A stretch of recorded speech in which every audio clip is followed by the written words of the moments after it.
The Quran is a wonderful book for history. Allah speaks in the Quran about a traveler who traveled to the two ends of the land.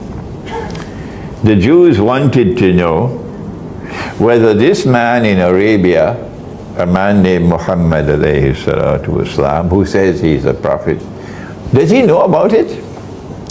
A traveler who traveled to the two ends of the land. Ask him about it, because only a prophet will know the answer. And Allah sent down the answer in Surah Al-Kahf. And He says, وَيَسْأَلُونَكَ عَنْ ذِي الْقَرْنَيْنِ.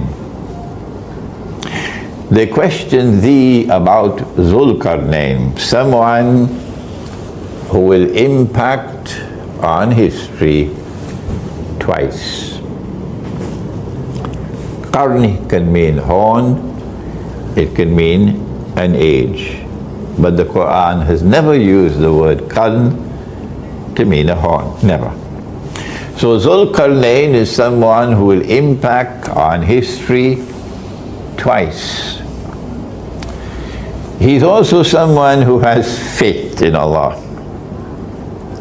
And he's someone who is empowered by Allah with power. And that power is such that he can pursue any effort he chooses to pursue. So be careful, huh? Be careful, huh? If you're in the US Armed Forces, you better listen carefully while still there is time. He travels in the direction of the setting of the sun until he comes to a body of water. And the Quran describes it as Aynun Hamiyah, a body of water which is dark and murky. Dark and murky. And then he travels in the direction of the rising of the sun to the end of the land, and there of course will be another body of water. And then he travels in a third direction which takes him to a pass between two mountain ranges. And there in that pass he comes across Gog and Magog. And only a prophet of Allah would know about Gog and Magog. I can assure you, government of Malaysia doesn't know about Gog and Magog. Security Council of the United Nations cannot tell you about Gog and Magog. No. It's the Quran. Gog and Magog are human beings. But they are human beings who are also given power by Allah.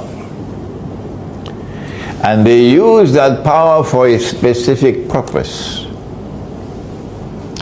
That power is used to oppress. While in the case of Zulqarnain, he uses his power to punish the oppressor. So they are opposites. The people in that area turned to Zulqarnain and asked him, can you protect us from these evil people, Gog and Magog, who are so powerful and use their power to oppress? And he built a barrier with iron, blocks of iron. And he then said, when Allah chooses, Allah is going to bring down the barrier. When the barrier is brought down, then Gog and Magog will be released. And when they are released, then said our Prophet, Allah's blessings be upon him, that the first of them will pass by the Sea of Galilee and start to drink the water. And by the time the last of them pass, they will say there used to be water here. Okay, so now let's go to the map, shall we? Okay, here we are. This is the Holy Land here, and the Sea of Galilee is north of Jerusalem.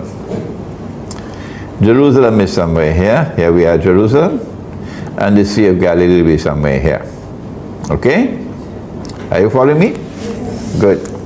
So if you know a little bit of geography, you have to come to the conclusion that if Gog and Magog are going to Jerusalem, and that's their destination, Jerusalem, the hadith does not say Jerusalem, it says Baitul Maqdis. They're going to Jerusalem, that's their destination, and on their way to Jerusalem they have to pass by the Sea of Galilee. Implication is they're coming from the north. They're coming from the north. So now we have to look to the north of Jerusalem to see where there is water. And when we look to the north of Jerusalem to see where there is water, there are only two bodies of water. There's one over here which is called the Mediterranean Sea, okay? And over there's another one called the Black Sea.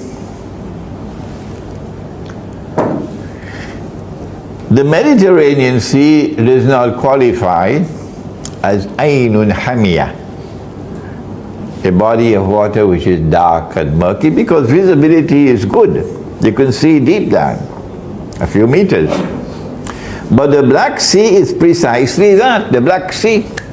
That's why they gave it the name, the Black Sea, because it is Aynun Hamiyah, exactly what Allah says in the Quran, Aynun Hamiyah.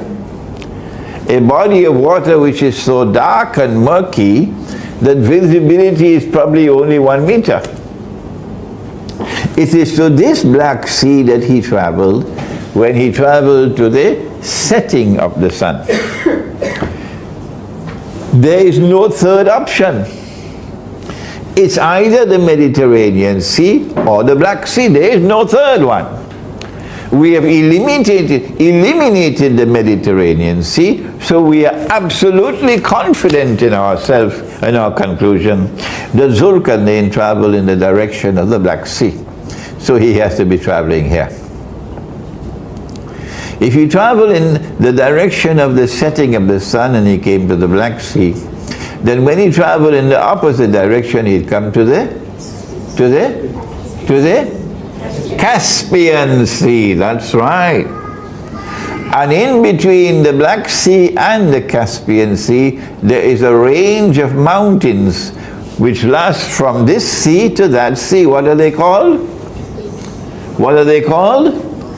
The Caucasus Mountains. And in the Caucasus Mountains there is one pass, only one, and it's called the Dariel Gorge. And that's where Zulkarnain built the barrier. And Gog and Magog were then contained, or to use the language of a game called chess. Zulkarnain checkmated them. Checkmated them, okay? He has power, and he uses his power to punish the oppressor. They have power, Gog and Magog, but they use their power to oppress. So he checkmated them. Over here, right here, between these two seas is the Caucasus Mountains. In the Quran, Allah refers to Gog and Magog while speaking about a town.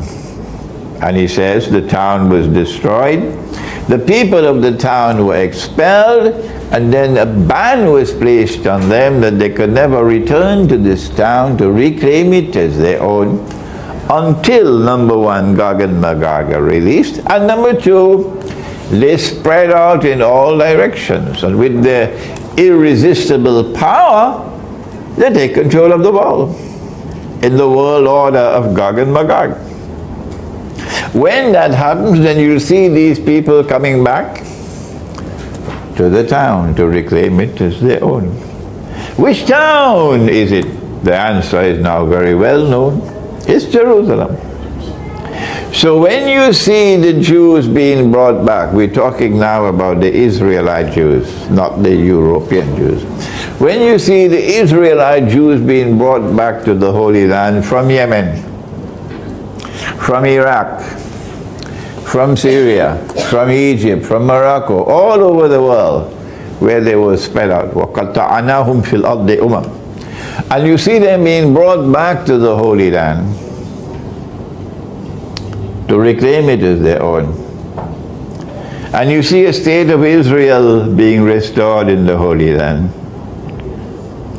And you see that state of Israel rising to become a ruling state in the world. Then you must know it's Gog and Magog. It's Gog and Magog who is doing it. The Khalifa sent an army sometime around the year 50 Hijri. Sorry, not an army. This is in all the books of Tafsir.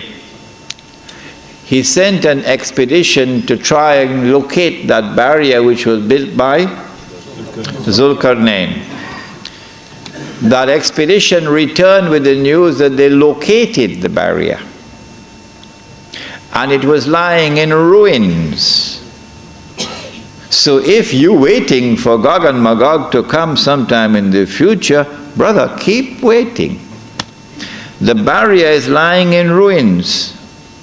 And companions of the Prophet Muhammad ﷺ, they themselves gave the testimony that they went and saw with their own eyes. They located the barrier and it was lying in ruins.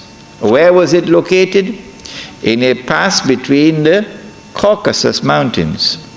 So when you hear the term white Caucasian male, there's something behind that to look into. White Caucasian male.